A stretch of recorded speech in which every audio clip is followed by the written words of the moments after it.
Maging mapanuri sa mga proof of payment online na pepeke na rin kasi ang mga online resibo gamit po ang artificial intelligence o yung tinatawag na AI.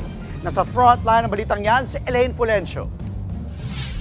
Mukhang legit ang transaction receipt na ito mula sa isang online banking app. Pero ang resibong yan, peke at artificial intelligence o AI generated. Ito ang viral post ng isang netizen na nabiktima ng naturang peking transaction receipt. Pinadala daw ito sa kanya ng kanyang batchmate bilang pambayad. Pero wala raw pumasok na pera sa kanyang bank account hanggang sa nadiskubre na peke pala ang transaction receipt. Ayon sa NBI Cybercrime Division, posible nga ang ganitong klaseng modus sa mga resibo gamit ang AI.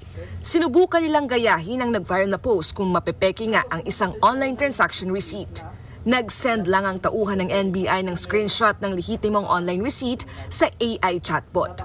At gaya ng nag-viral na post, nakagawa nga sila ng peke. Pero kung talagang bubusisihin, may mga pagkakataon daw na hindi pulido ang mga AI-generated photos. Makikita nyo rito, ina-edit ko, nabago yung name, nabago yung number. Yung sa amount, may mali siyang pagka-edit. Sa halip na kama, naging period. Tapos, yung iba, nagagawa niya na maayos. Pero, yung font na iba.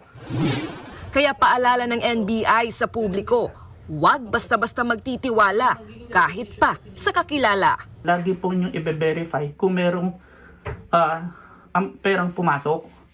Kung sasabihin na may maintenance, huwag kayo magpo-proceed sa transaction.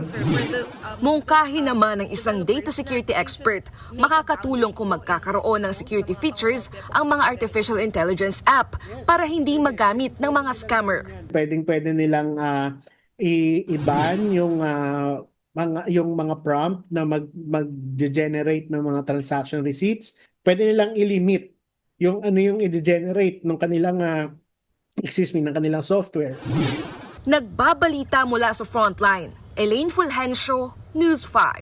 Mga kapatid, Dimples Romana po, kumpletuhin ang inyong umaga ng mga kwentong puno ng inspirasyon. Salubungin po ang bawat araw ng may ngiti at pag-asa. Kaya't mag-subscribe na po at mag-follow na sa aming social media pages ng News 5.